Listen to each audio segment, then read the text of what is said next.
Welcome to your Monday Night Raw review here on the WWE podcast. And boy, do we have a lot to talk about tonight with an eventful Monday Night Raw that just took place, including Brock Lesnar and Bobby Lashley going face-to-face, Brock Lesnar cracking a knock-knock joke, Maurice walking out on The Miz, new Raw Tag Team Champions, and Becky Lynch has her Royal Rumble opponent. All that and so much more right after this. Let's talk about supplements for just a minute. This is WWE superstar Drew McIntyre, and you're listening to the WWE Podcast. The champ is the one that everybody wants, me. Becky Lynch is going to WrestleMania. Claymore! Austin 316 says I just whipped your ass. This is my iron. You're going to acknowledge me. Hey everybody, welcome to the Monday Night Raw review on the WWE podcast, the unofficial WWE podcast. Hope everyone is doing well on this Tuesday, January 11th, 2022. And we are in the heart of winter. And if you live in the northern United States, my friend, you are in the thick of it. And the good news is, in about 3-4 weeks, things should actually start going the other way with averages and temperatures. Not a bad thing. So we are actually right now in the dead of winter. We are at the bottom of the valley. If you hate winter, I'm on board with that, and you're ready to get the hell out of this winter, then right now is the worst of it. And we're already starting to see rather not warmer days necessarily, but brighter days. The sunlight is a little bit more noticeable during the day. So just wanted to start off with something positive, unwrestling related, that if you don't like the dark and cold, and you specifically live, say, north of, like, Virginia, it gets tough. It gets tough, and we are in the thick of it. But after you get through January, you're like, okay, February is really the last bad month. March goes back and forth, and then you're in the clear, right? So, anyway, on to pro wrestling. I didn't mean to give a weather report, but I just wanted to start off with something positive because I have a lot. You know what? I don't have a ton of rants about this show, about Monday Night Raw. I did write some notes as I was watching the show that are just kind of head-scratchingly like, what the hell's going on? But overall, Overall, I thought Raw was another solid show. I didn't think it was as good as last week, but it delivered. The Philadelphia crowd was a tough crowd, I got to say. They were tough, but as expected in Philadelphia. And amazing that when WWE's in a city they're proud of, they mention it in every promo. Either somebody has to mention the local sports team, either positively or negatively, pop culture positively or negatively, talk about the nicknames of it being a fighting city or the city of brotherly love, or the whole stereotype about cheese steaks in Philadelphia, right? Like, everybody has to talk about the city every single time when they're in a city they're proud of. When they're not, they either don't address the place they're in, or they say generally New England, South Carolina, and they don't mention the city, because God forbid they say Evansville, or they say whatever. So I know I mention that every time, but it's just so just small of them every time that they do that. And here we are in Philadelphia, and boy, they were loud and proud about it. I'm surprised they didn't have a PowerPoint presentation on it. So here we are, Philadelphia, Monday Night Raw, and an eventful Raw. And you know what? We're going to talk about Brock and Bobby in a second. But first, I just invite you quickly. You want to support the show? 2 quick ways. Go ad-free on Patreon or on Apple Podcasts. We have a subscribe button there for ad-free. Or you can also give us a 5-star rating. Costs you nothing. 5-star rating on Spotify or a 5-star rating on Apple Podcasts. That's all I'll say. Enough for my shameless plugs. Let's move into Monday Night Raw. And again, decent show, but it started off with Brock and Paul Heyman, very vintage Paul Heyman, coming out and doing his, for the 1 millionth time, my name's Paul Heyman, and I'm the advocate for the reigning, defending, all that. And it's fine. Everybody does sing along with that at this point. And then Brock takes the mic, and soon after, Bobby Lashley comes out. I mean, we don't wait. Bobby gets right into it. And Bobby Lashley gets in the face of Brock. And this is where things get kind of weird for me. Like, how does Brock Lesnar not know who Bobby Lashley is? I mean, I know that they're playing on the stereotype that Brock lives in Brock's bubble. Brock does what Brock wants. Brock doesn't know anything. He still has a flip phone, right? I mean, we saw that whole thing a number of months ago. Like, fine, but really, you don't know who Bobby Lashley. I mean, we all know he really does in real life, of course. But do we have to go to the level of not or pretending that Brock doesn't know who Bobby is?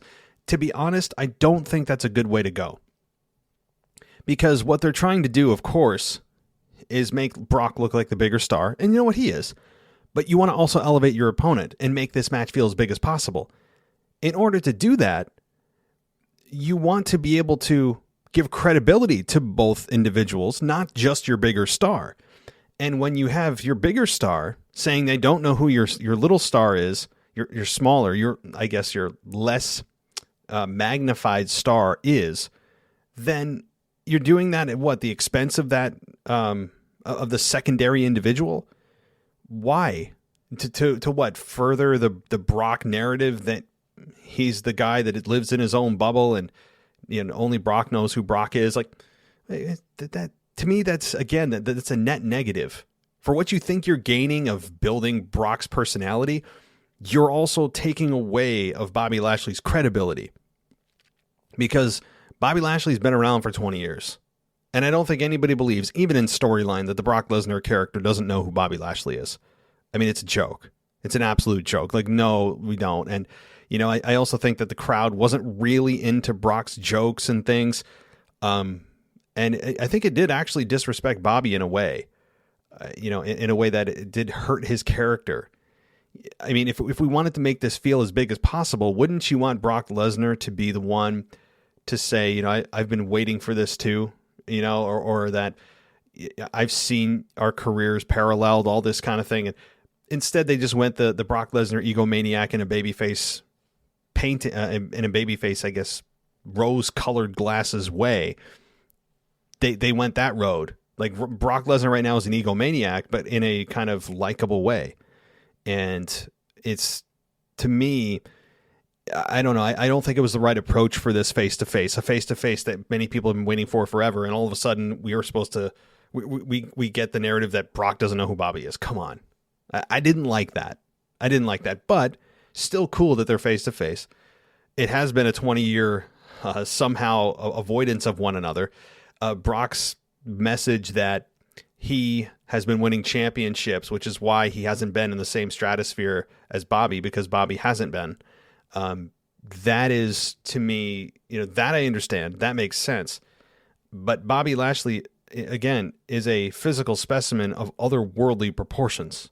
I mean, Bobby Lashley is, he's like 18 men put together, 18 average men put together in terms of muscle mass, endurance, size, everything else. And it's just, I don't think does a whole lot for Bobby. That said, Brock Lesnar and Bobby not getting physical, I'm totally fine with. In fact, I don't want them getting physical until the pay-per-view in 3 weeks now. I don't want them getting physical. I am all about waiting. I'm all about and have patience for the wait, the build. Let's do this.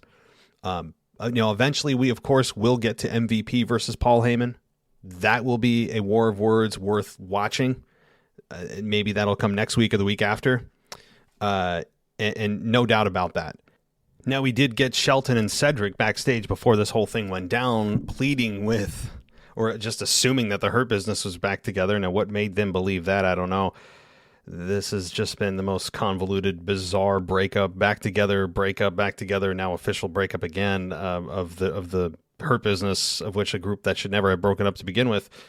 Now we have them get beat up after they tried to attack Bobby, after Bobby, before the show, before he went out, basically told them that, you guys don't get the message. I don't need anybody. I'm by myself. And then they tried to attack Bobby after Brock left the ring. And Bobby was just, he dominated them as expected. That they were just there to make Bobby look strong. That's all it was. It was to, even though Brock Lesnar got the last word, Bobby that was vindicated by, or at least balanced out by, those two individuals trying to come out and Bobby just completely decimating them. So that's the little bit of a safety net that they gave Bobby on Raw. And that's fine. I don't think that didn't make sense. It did, but I don't need Cedric and Shelton anymore. They are just two lukewarm, somewhat sentient bodies that they trot out there every few weeks and have unfortunately been misused and misbooked since the Hurt Business broke up a year ago. It might have been a year ago. I have to look at when they broke up. It feels like a long time ago. And it just is, it's a travesty for those two that are ultra talented, especially Cedric, who's more of the future than Shelton. Shelton obviously is on the twilight end of his career. But nonetheless, it was still a solid opening to the show. And Brock Lesnar likely got on his plane the second he got backstage and flew back home. And that's Brock Lesnar. And you know what? If I were him, I would too. I'm sure he didn't stick backstage to hang out with the boys and give advice and be the last man out of the arena. I can almost guarantee it.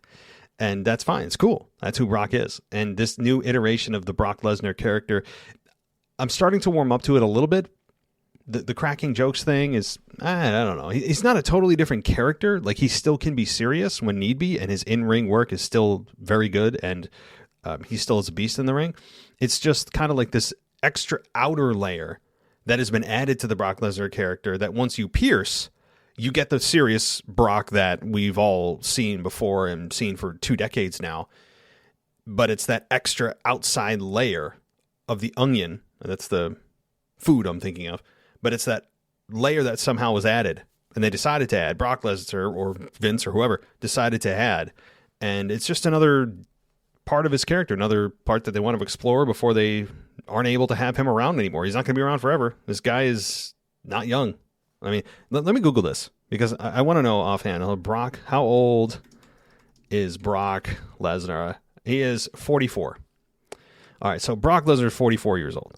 Okay, so he does not have a whole lot of time left.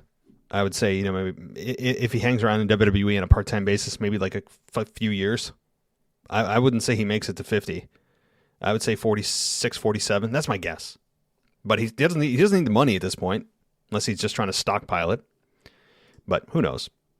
Anyway, solid start to Raw. No issues there. And I want to see MVP and I want to see Heyman, which we will see, hopefully. Okay, now where do I go next? Again, solid open to the show, not perfect, but solid.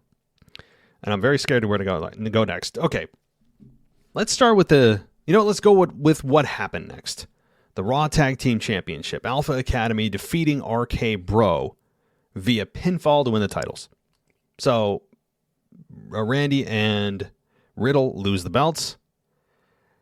I and others have alluded to the fact that when they lose them, especially near WrestleMania time, look out, this could be the beginning of the end.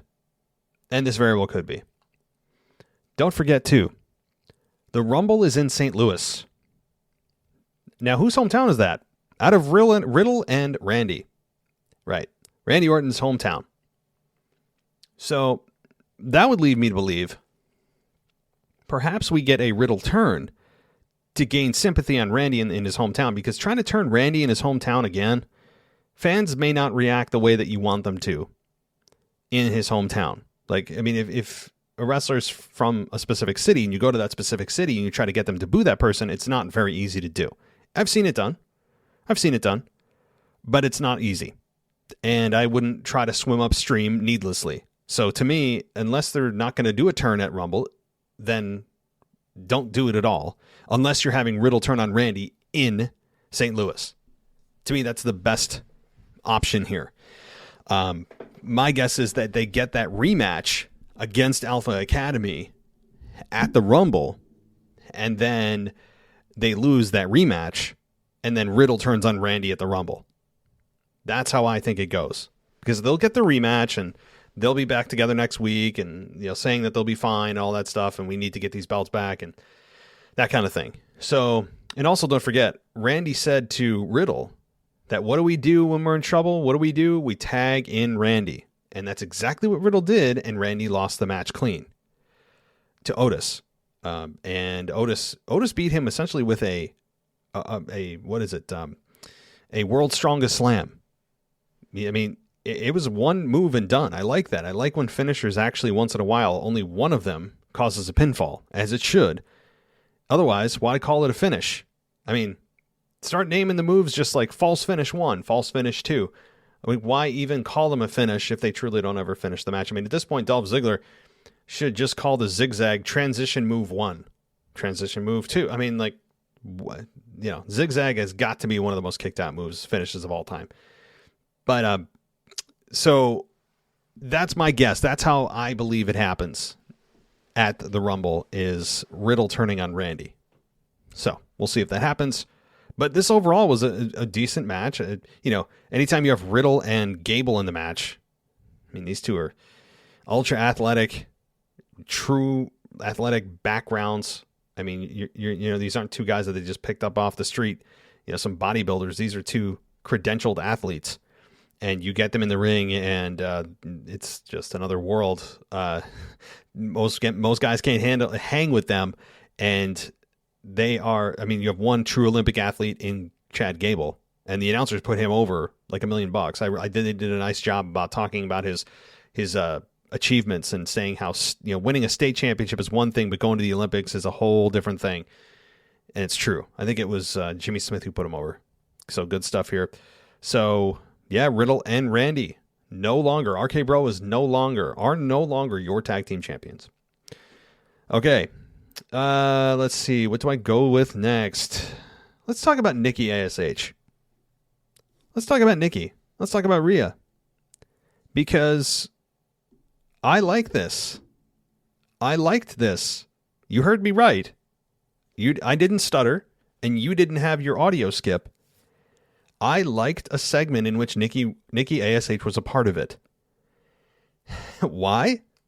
Because Nikki turned heel. I was advocating for this when she came up with the god-awful character that worked for like a week. And you only had, you know, the prepubescent fans, you know, cheering while their parents rolling their eyes. Or if you had the parents cheering, it was only because like, whoa, what a positive message for my children. You know, as if it's some kind of PBS special. I mean, essentially Nikki ASH was a walking PBS Saturday morning special. That's all she was, and it made my stomach churn. And look, I'm a parent too, but I don't go to wrestling, nor would I expect wrestling to provide me with solid, wholesome, soul-encouraging messages, right? You go there for entertainment, a bonding experience with your kids. You don't, and nor should you put that responsibility on WWE. So if you're a parent that goes there and you expect WWE to provide those kinds of messages, you know, like, you're the reason why wrestling sucks sometimes, because unfortunately WWE gets pressure from a lot of these organizations to provide those messages. And you may say, what's wrong with those messages? Those are positive. You know, wonderful. But that's not wrestling's place. You know, like, that's not wrestling's place to do that. I don't mind occasionally they do, like, you know, of course, charities, and they do some wonderful, you know, kids cancer contributions and partnerships. Fine. Of course, kids cancer is way infinitely more important. But my point is, when they bring characters in, that are supposed to be this wholesome connection to your kids, and everyone outright rejects them. I mean, that's your message. That is your cue right there. Doesn't work. You know, it's too wholesome, too phony. And that's exactly what Nikki ASH was, and why she didn't work. And that's why I said at the time that she should turn heel. And I said, and no one's going to remember this, which is fine. I'm not making this up. I'm not Monday morning quarterbacking. I'm just simply stating a fact, and I'm wrong way more than I'm right. So when I'm right, I like to point it out. But Nikki, when she did this terribleness, I was saying for a couple of weeks, look, if she just turned heel, imagine how great of a heel this would be. This delusional star that believes she's almost a superhero and comes out and says all these positive things, and no matter what, she can beat everyone, and she just will use the power of positivity, to pun the New Day, to overcome all the odds. Just imagine how insufferable that would be. But if she took it to the nth degree, and now we're seeing it. We're seeing the results of that right now, except it's like 4 months late, but we're getting it. I mean, they tried to squeeze every possible piece of, or every drop of juice out of what this tag team was. And that was essentially a ragtag team, which now means that Queen Zelina and Carmella are going unopposed as tag team champions. I mean, that's essentially what happens, right? You become women's tag team champions, and after that, all tag teams that are opposing you just dissolve, right? Like you are the lonesome tag team in the division. That's just what happens. For God's sakes, just delete the women's tag team division and just back burner the women's tag team belts until you have a credible, respectable division. For the love of God. It's embarrassing. It's embarrassing. But Nikki here, this was good stuff. And here are some of my notes, because Nikki came out and actually let me read my notes here. Here's what I said. I said that Nikki comes across as a needy, whiny, gaslighting bee. I mean, rhymes with itch. Needing validation that she wants Rhea to still believe in her.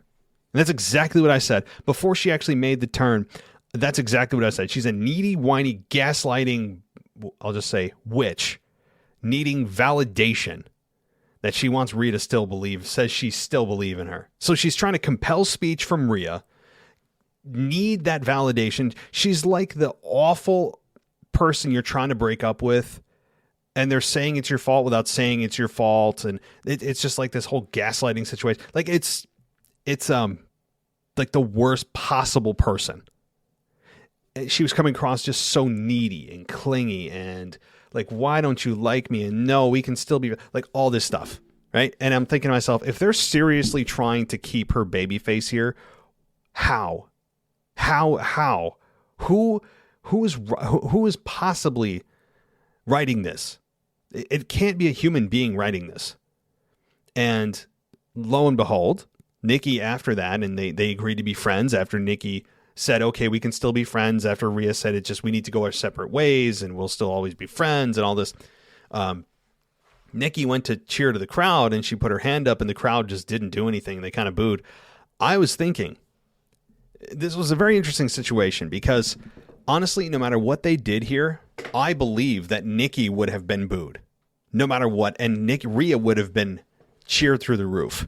Honestly, I would have loved to have seen them, even though Nikki was the one to attack Rhea here. And then at the end, she said, superheroes don't need friends or something. And that's fine. We'll get to what actually happened, which is, again, fine. And the crowd reacted appropriately by booing Nikki. But to me, what would have been more fun was having Rhea turn on Nikki, but the crowd cheer it. It would have been a very Becky Lynch, Charlotte situation in terms of just reaction, where they tried to turn someone heel, but didn't see the forest through the trees and realize that the fans despise the Nikki character, see through it as a phony Saturday morning PBS special, and that Rhea here is the one that people believe have been held back in a tag team. And people would have cheered the hell out of Rhea Ripley had she just completely cold-cocked Nikki in the face and just beat her down. The crowd would have gone ballistic. I believe that. You could feel it, especially in Philadelphia. That Philadelphia crowd would have eaten Nikki alive and would have absolutely cheered Rhea Ripley. But somebody was smart enough to realize that not only was the speech to Rhea actually a precursor to what she was about to do, which makes sense now, but also not to try that because it's a very real possibility, especially in Philly, in a very hardcore, quote unquote, tough crowd, that you would have had the complete opposite reaction and it would have turned Nikki heel anyway. So they just went with what the smart choice was, having Nikki turn heel, and Rhea is the babyface, and now we have the insufferable Nikki in the appropriate role.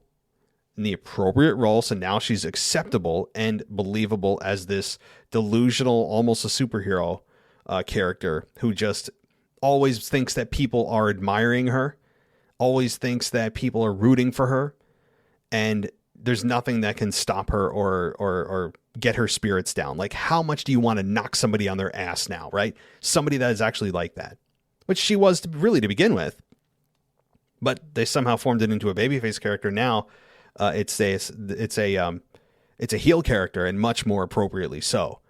So I really enjoyed this, and I think it's the right move for Nikki to turn heel. I think that's the right move. I think that it's going to work, and it's going to revive her career, and that the announcers even alluded to that. They basically said that this could revive her career. I think it will, because Nikki has been a DOA character for a couple of months now. I mean, let's be serious. So this is going to be good. This is going to be good. I'm looking forward to it. It's also going to reinvigorate Rhea. I mean, the split here it's benefiting both, no doubt. Omos defeats Nick Sanders via pinfall after a choke bomb. There's really nothing to say here. Nothing at all. Sanders was a scrawny enhancement talent, and that's how CBS Sports wrote them up, and that's exactly what this was. It was a squash. And Omos is going to meet Reggie next week in a match, of which it's squash again. So Omos is kind of tottering around. He's likely not going to do anything until he gets to the Rumble, in which he'll have a big moment in the Rumble or two. I don't think he'll win it, but I do believe Omos is going to have a huge moment or two in that Royal Rumble. All right, let's take a quick break for the sponsor of today's episode, and then we'll be back with more Monday Night Raw right after this. Let's talk about supplements for just a minute. Welcome back to the WWE Podcast. Let's get back to more great wrestling audio.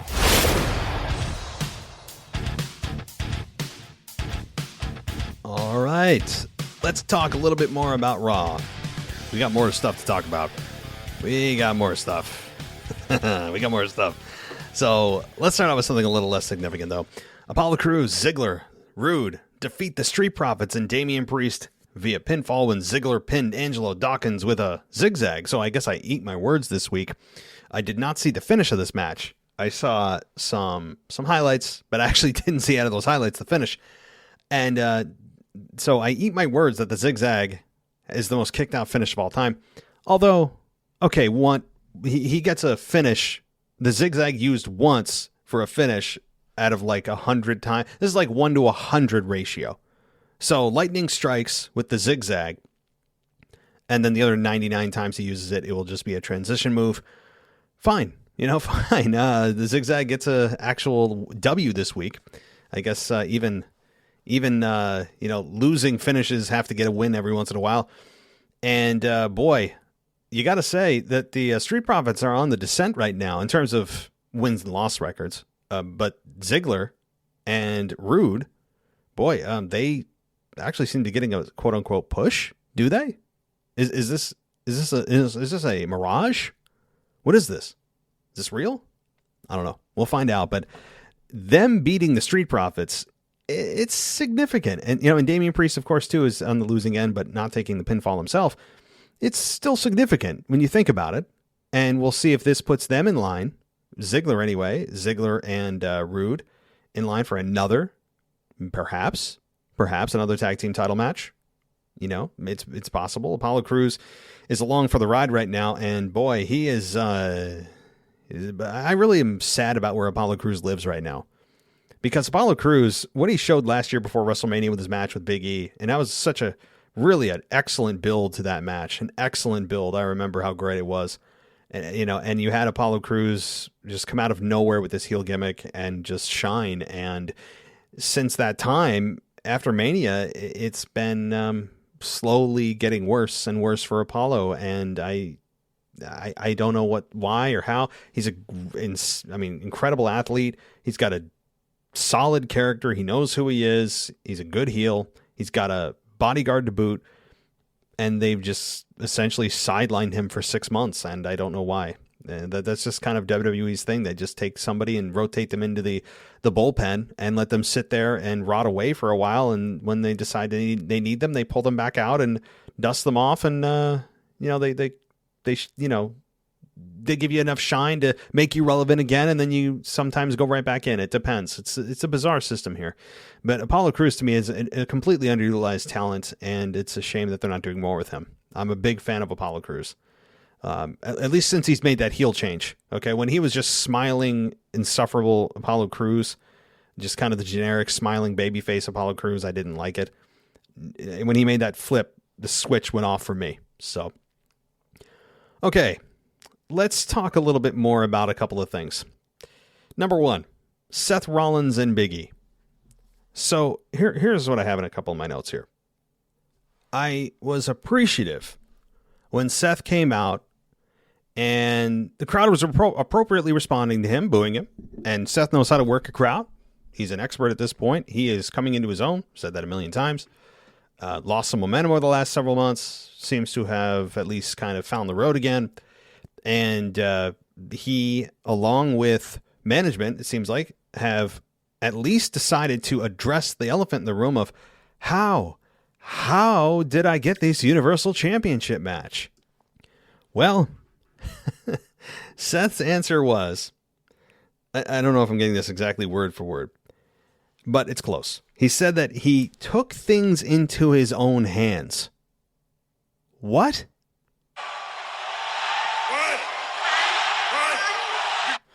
Yeah, so that's exactly how I feel, Austin. Yeah, what do you mean you took things? Okay, fine. That's how you start a story. What exactly did you do to take things into your own hands? So they've at least acknowledged the elephant in the room that, hey, I was drafted to Raw.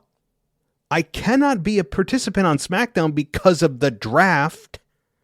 So how exactly does that work? How exactly did you take things into your own hands? What does that mean? Right? Am I asking for too much? Why? And I know there's a lot of people out there that don't care. There's a lot of people. Look, we're getting the matchup. Isn't that cool? Well, number one, it's heel versus heel, right? That's never the greatest dynamic. Yes, it's a matchup we haven't seen in a while, but it's heel. So maybe that's going to change when push comes to shove, but it's still heel.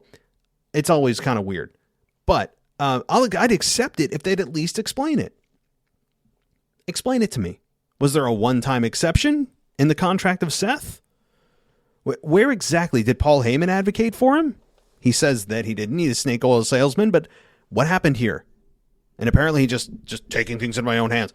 By doing what? Just showing up? If taking things in your own hands means just showing up, then there is no draft split. There are no draft rules. Because if that's what the implication was by taking things into your own hands by just showing up and then going to Adam Pearce on SmackDown when you're a Raw star, then there is no brand split, because that means anybody could do that. Security's not going to kick you out. This is just ridiculous. And it's hard for me to say that, given that it's in a Roman Reigns storyline. This is really a referendum on management. It's a referendum on creative. It's a referendum on Vince McMahon. They don't explain this. They don't explain Brock Lesnar's suspension being lifted. It's I almost said a couple of four-letter words. It's effing lazy. It's lazy. It's cowardly. It's inept that they can't even bother to tell you these are big details. These aren't just like little things that don't matter and, we get the match anyway. This is what erodes the trust and emotional investment of people in storylines. When reality is taken completely out and you take huge chunks of the story and go, well, fans don't care. It's all about the destination. It's all about the matchup they get. They don't care how we get there. No, the formula for successful pro wrestling promotion has not changed. Human psychology has not changed. People will still want to be told a story. You guys are all about promoting storytelling and how you're storytellers. You're not wrestlers. You're storytellers. Well, then tell me a story if you're so damn good at it. You're the ones telling me that you're storytellers. Then tell me a story. And yet they don't do that. They give you bits and pieces of a story. They give you a destination and they don't tell you how they get there. That's not storytelling. That's not storytelling. That's kindergarten lazy booking. I'm done with it. I mean, I'm done with it. So I'll leave it there. But that's what Seth said. And I'm not putting this on Seth. I would imagine that this has nothing to do with Seth Rollins himself. He's doing what he's told. But that's that. Okay. Moving on to something else about this, though, with Big E coming out. The reaction for Big E, subpar. And yes, it's in Philly. So you guys are the best, by the way. Philly has always been one of my favorite wrestling reaction crowds because they usually get it right. At least because I feel they get it right. But the reaction for Big E was not one of a star that people want to get around to rally to see champion again. Usually when a champion has been wronged out of a championship or felt they were unfairly relinquished of that belt, the crowd the next time they see them really gets behind them to let the company know, hey, this is our guy. Get the damn belt back on him. I did not hear that for Big E. Big E's reaction out of 10 was like a 2 or 3 out of 10. I mean, barely lukewarm. It was bad. It was bad. And Big E, by the way, can't even help when he's in the ring not talking to the hard camera.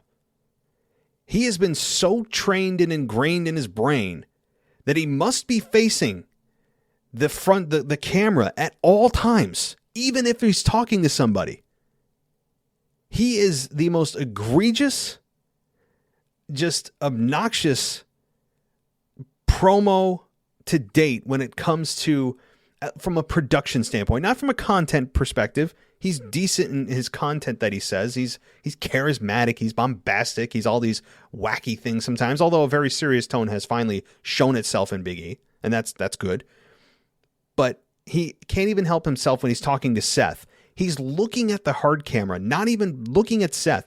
Does anybody else have a conversation with somebody looking the opposite way? At least completely rotating your body the opposite direction in which you're speaking to somebody.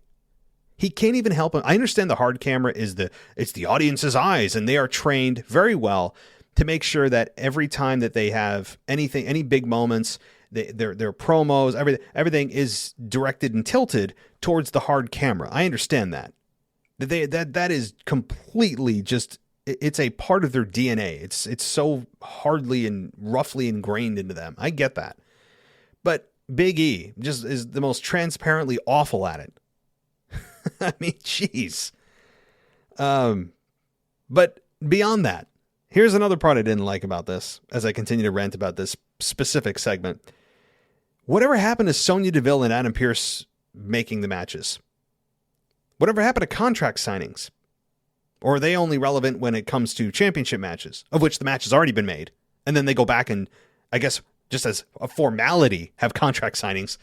But number one, if Adam Pearce and Sonya Deville are the only ones who make matches, how did Big E and Seth make a match in which an official said, yep, sounds good, I'm coming down, because they said so?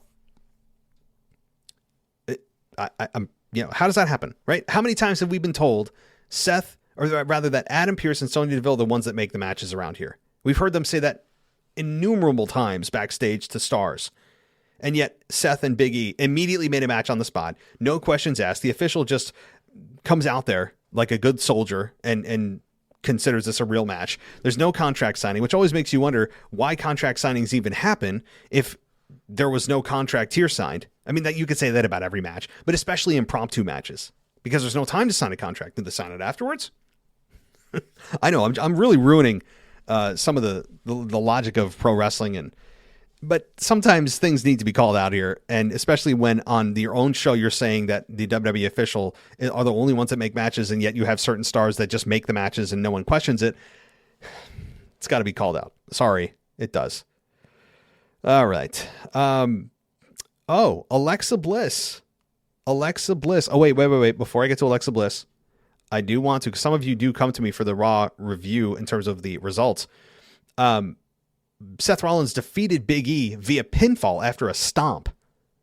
And I got to say, I was surprised about this until I forgot that Seth is actually going to be a Universal Champion challenger.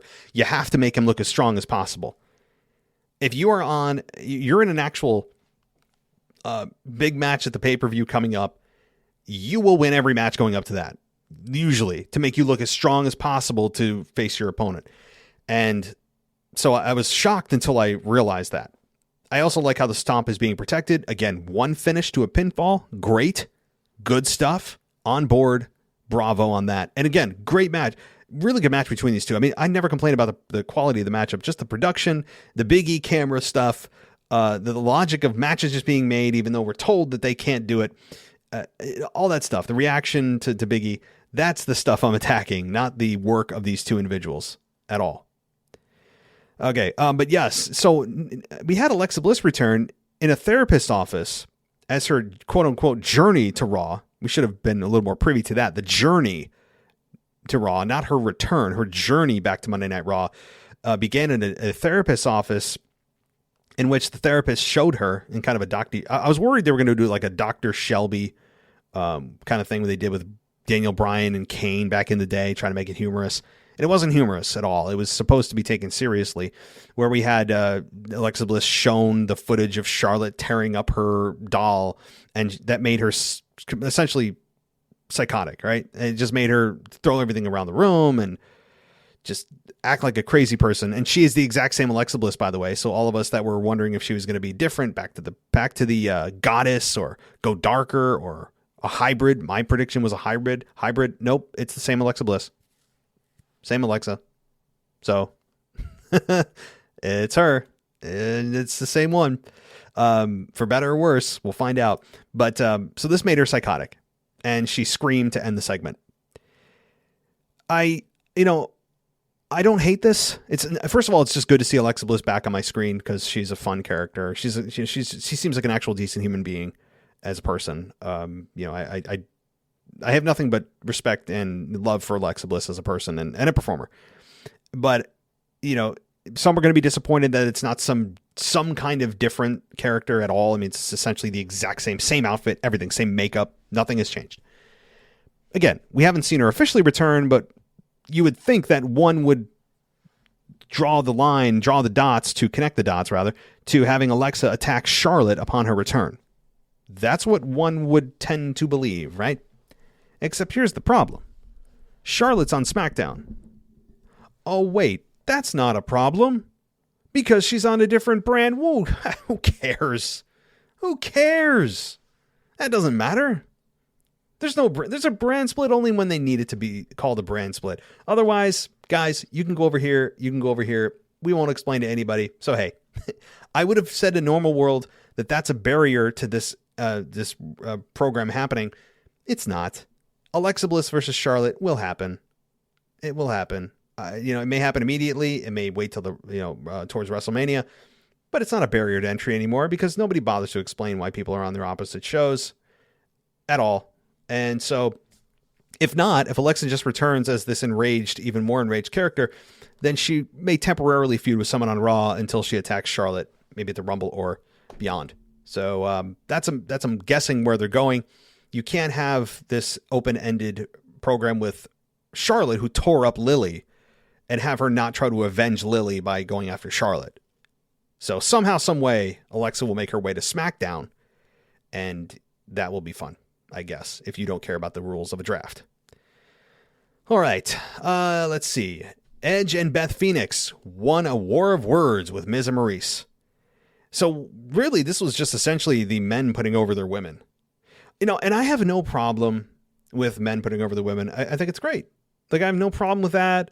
I'm all for it. I'm all for elevating your spouse, regardless if it's the man or woman. Like, I'm all for everyone just, elevating each other. I think that's great. But it was almost to a sickening level, and almost to a level that was like, dude, no, if Beth Phoenix faced you, I'm sorry, you would kick her ass. Like, I mean, the Miz, or rather Edge, when he said if he was looking across the ring from his wife, he would be afraid. Stop. I know the message that was supposed to send, that he respects his wife so much, but I'm sorry, dude, it kind of emasculates you. It's, again, I think it's great you're elevating your spouse and building the confidence of your spouse, and you're trying to elevate her in the eyes of fans and publicly, put her up on a pedestal. I get that. But dude, your Edge,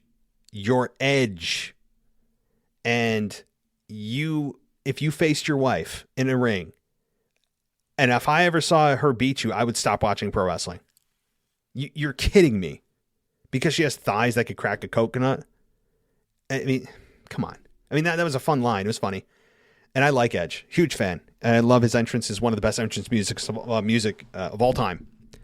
But I did not like this elevating your spouse to the nth degree to a distractingly high, almost egregious degree of like, okay, this is great, but can we like get to the story here? And we did, we did. And it was all about Maurice essentially cowering and walking out on The Miz, and not really walking out on him to slight him, but more in fear of Beth Phoenix.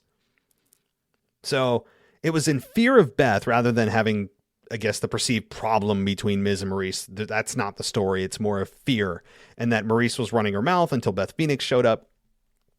And now she has to eat her words. And Phoenix said that essentially she's going to wreck her at the Royal Rumble. And that's, I'm really looking forward to seeing it. And I did enjoy the video packages on both women. It's a great kind of reminder of what both women did in their careers. Beth Phoenix, much more accomplished than Maurice. Maurice was much more physically, I guess, inclined or physically promoted in WWE than Beth Phoenix, who was much more of an actual athlete and promoted as such. But yeah, so this is still a fun story. I got to say, it's still fun. It is. And Edge pointed out that how much stronger and more physical Beth Phoenix is. And then again, Maurice, again, just kind of left in fear as Miz was still talking. So I don't know what to make of this. Maurice will, I think, show up. She has to show up. This match will happen. There's no fear of that. But this was an interesting night at the office, as they say. And I just wasn't a fan of how much that propping up of their women happened. Again, people think, oh, that's great. It's all women empowerment. Like, okay, first of all, I'm not getting political at all. I'm not getting into the feminist movement or anything like that. I'm not touching that. My point is, from a wrestling perspective, that this was just too lopsided on like elevating their women to almost try to make us believe that they could kick their husband's ass. Let's be serious. Okay, no, that would not happen. Could not happen. I know Beth Phoenix is an extremely strong woman, but in compared to men, she's not. Okay, in the grand scheme, generally speaking of men, in athletic men, she's not. And you got to be kidding me if Edge is trying to say that, if my wife was on the other side, kind of the subservient man, right? Like it just emasculates the dude. And it's not that you need to be superior to your woman, but it's biology, folks. Simple, basic biology. Basic biology tells you men have a much higher testosterone level, which that's not just all, right? Like right to their bones, right to their very DNA, they have physical advantages to women. That's just fact. And you know what? Beth Phoenix could probably beat the hell out of most women. She could. But don't tell me Edge. I'm going on to this too much. But anyway, I thought it was distractingly too much, but it's still a good segment and got the message across that Beth Phoenix and Edge are going to probably kick the hell out of Miz and Maurice at the Royal Rumble. That's essentially what we got told. And that's fine. I expect Edge and Beth Phoenix to honestly win. I don't see a scenario in which Miz and Maurice do. Because Edge is going to move on to bigger and better things. Okay. Boy. What else do we have here? Did I talk about the main event? I don't think I did. Although, wait a minute. I'm seeing a tweet from Adam Pearce that it's official. Because that's all Adam Pearce knows how to say. It is official. That's his 3 words. That's his catchphrase, I guess. That Rollins and Roman Reigns for the Universal title is on at the Royal Rumble. How that happened, no one cares to say. No one knows.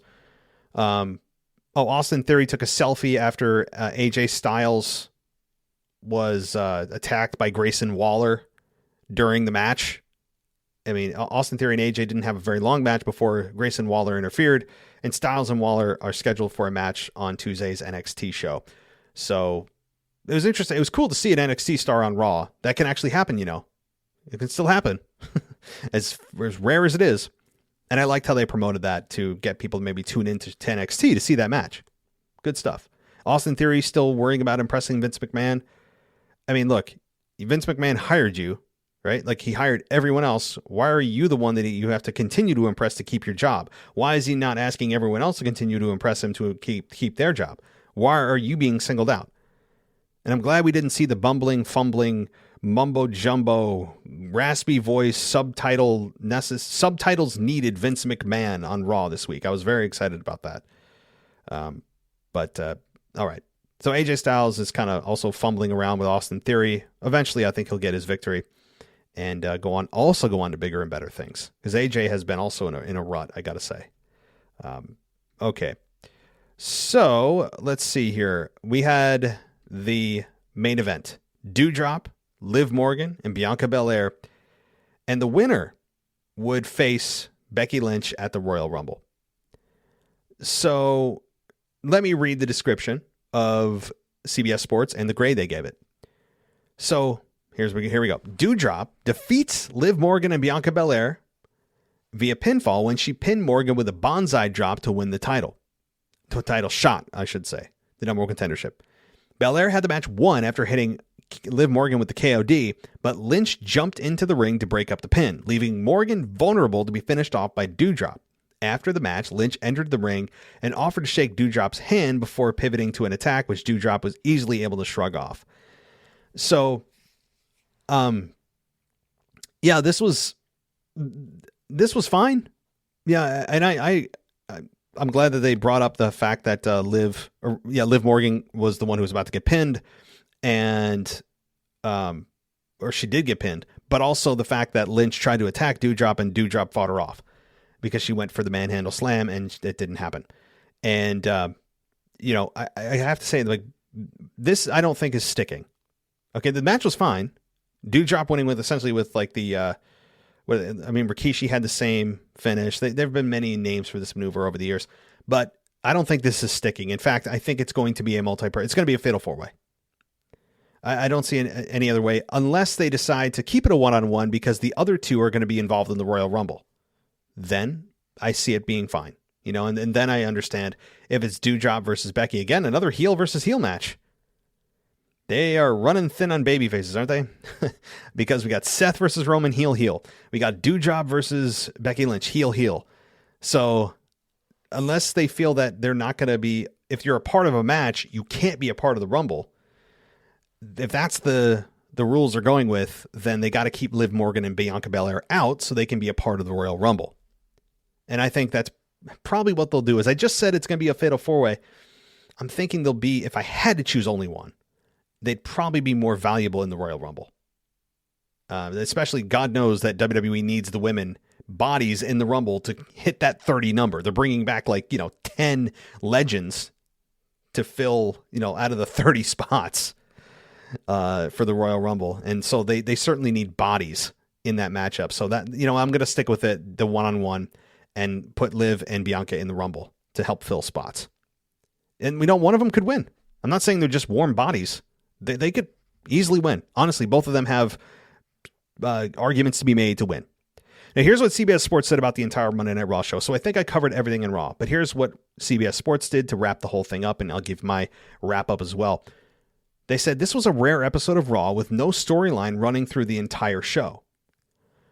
That's not necessarily a bad thing. Mind you, it's out of character for the show. Lesnar and Lashley is a pairing so long in the making that anytime they come face to face feels somewhat special. As for the women's title situation, it's unfortunate, but the match was a bit clunky and the crowd was not providing much by the way of reactions for anything that happened.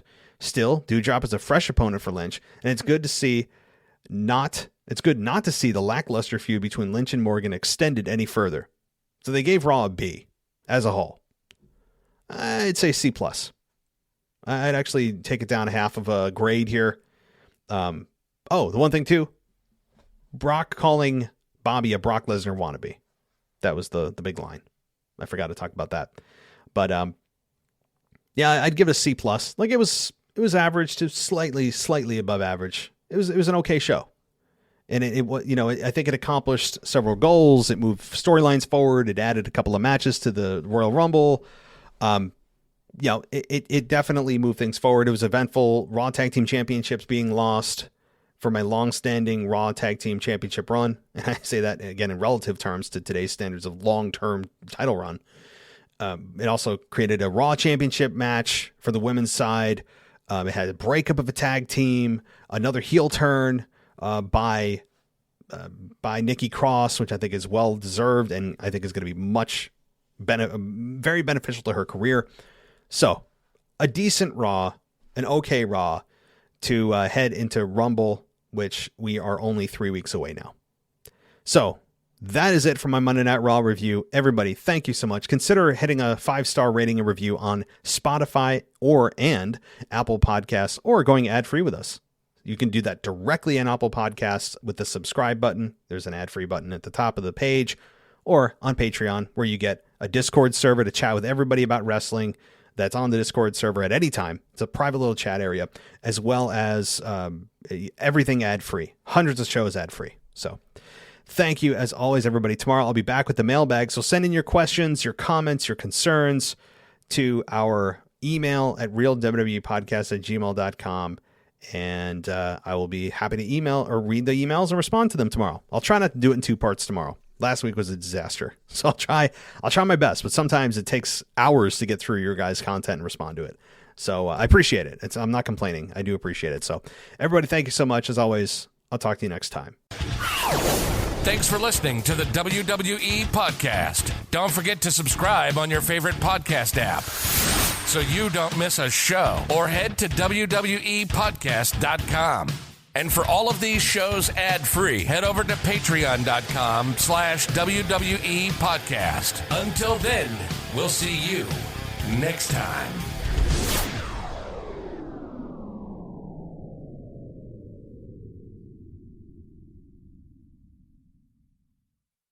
Let's talk about supplements for just a minute. The market of supplements is overcrowded, right? It's oversaturated. There's too many to choose from. You just don't know which one you want. You don't know which one's effective, what has potential harmful side effects. Well, I have one that I can tell you with confidence is not only not going to give you any of those negative side effects, but also will provide you with the energy that's sustainable. It doesn't have those crashes. And the product I'm talking about is called Energy Boost. It's from a company called Vitali Boost, and they sell a bunch of other great products. But you can check out the website at vitaliboost.com. That's VITALI boost.com. So what makes Energy Boost so great? Well, it's made from natural, clinically researched ingredients that include caffeine, B vitamins, and other energy-stimulating nutrients. And it's perfect whether you're working out, gaming, studying, or during those intimate times with your partner. Not only does Energy Boost give you sustained, powerful energy, it's also specifically formulated to avoid those negative effects that I was talking about that some people experience with just consuming caffeine alone. I'm a massive coffee drinker. I can tell you the crash is no fun, right? We all know that. Those of us that are Starbucks aficionados or wherever you may get your coffee, we all know what that does. This is not going to give you that crash. And Vitali Boost, by the way, is a leader in the supplement energy market, and customers absolutely love them. Right now, they have a 92% 5-star review on Judge Me. It's a third-party review platform that only accepts reviews from verified purchases, so you know they're not just creating these manufactured reviews. These are real people reviewing the product, honestly, and 92% is an amazing 5-star rating review. So check out Energy Boost today, risk-free. You can go to vitaliboost.com. Again, that's VITALI boost.com. You use our promo code WWE for a discount. But if you're interested in learning a little bit more about the science behind Energy Boost, visit my Vitali Boost's health guide at vitaliboost.com. Again, VITALI boost.com. And right there, you'll find information from peer-reviewed academic journals about the active ingredients in all of Vitali Boost's supplements. All of these supplements, by the way, are made in the United States. That's cool. And a reminder, go to vitaliboost.com and use our promo code WWE. You'll get a discount on the Energy Boost and all of their other great supplements. So don't miss out, guys. Go check out Energy Boost. And again, it's vitaliboost.com, VITALI boost.com.